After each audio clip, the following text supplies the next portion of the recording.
Hello friends, আমি আরও একটি গুরুত্বপূর্ণ 5th সেমিস্টার সংস্কৃত অনার্সের জন্য একটা কোয়েশ্চেন নিয়ে, সেটা হচ্ছে অব্যয়ীভাব সমাস।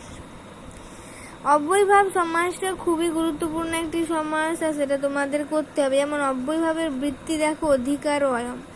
আলোচনা হচ্ছে এটি একটি সংজ্ঞা বা নাম বিধায়ক অধিকার সূত্র। তাহলে অধিকার সূত্র নিয়ে এটা গঠিত, ঠিক আছে। অধিকার অয়ম এর অনুবৃত্তি 2-1-12 সূত্র, সেটা তোমাদের আমি পরে দেখিয়ে দেবো। 2-1-12 সূত্রটা কি আছে?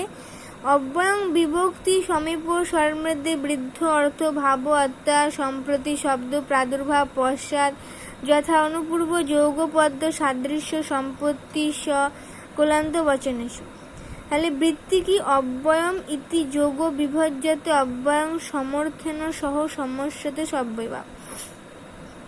অব্যয়ম যোগ থাকবে। আলোচনা কি? বিভক্তি সমীপ স্বরমৃদ্ধি বৃদ্ধি পদার্থের অভাব অত্যয় অসম্প্রতি শব্দের প্রাদুর্ভাব পশ্চাৎ যথা আনুপূর্বিকতা যৌগপদ্য সাদৃশ্য সম্পত্তি সাকল্য ও অন্ত 16টি বিষয়ের যে কোনো একটি দ্যোতক অব্যয় পদ অন্য সমর্থ সুবন্ত পদের সঙ্গে নিত্য সমাসবদ্ধ হয় এবং সমাসটির নাম হচ্ছে অব্যয়ভাব সমাস।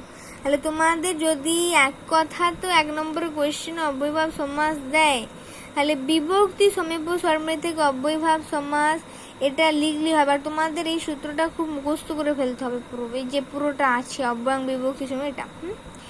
এখানে যোগ বিভাগ অর্থাৎ সূত্রটির পদ দুটিকে বিভক্ত বা বিচ্ছিন্ন করে তাকে দুটি সূত্রে পরিণত করতে হবে। অব্যয়ম সমর্থ পদপদী সূত্রটি থেকে বিভক্তি পরিবর্তনে সমর্থন রূপে সমর্থ পদটির প্রাক্করণ সমাস থেকে সমাস ও সহসুপা থেকে সুপা এগুলো কিন্তু অনুবৃত্তি গ্রহণ করা হয়েছে। তো এখানে পূর্বোক্ত অনুবৃত্তিগুলির সাথে অব্যয়ম পদের অনুবৃত্তি গ্রহণ করতে হবে, ফলে সমগ্র সূত্রের অর্থ আর এই দ্বিতীয় সূত্রের অর্থ একই হবে। তাহলে খুব একটা ইম্পর্টেন্ট কোয়েশ্চেন অব্যয়ভাব সমাস। অব্যয়ভাব সমাসের এই ব্যাখ্যাটা তোমাদের খুব ভালো করে মনে রাখতে হবে, বৃত্তি আলোচনা এবং এটা লিখতে হবে। তাহলে তোমরা 5-10 এরকম কোয়েশ্চেন আসবে প্যাটার্নে, তো এগুলো তোমরা পেয়ে যাবে। তো এই কোয়েশ্চেনটা তোমরা অবশ্যই ভালো করে দেখে নাও, আমি আরেকবারটি ভালো করে দেখিয়ে দিচ্ছি। তোমরা চাইলে স্ক্রিনশট করে নিতে পারো, এটা মুখস্থ করে নিতে পারো, খুবই একটা গুরুত্বপূর্ণ কোয়েশ্চেন।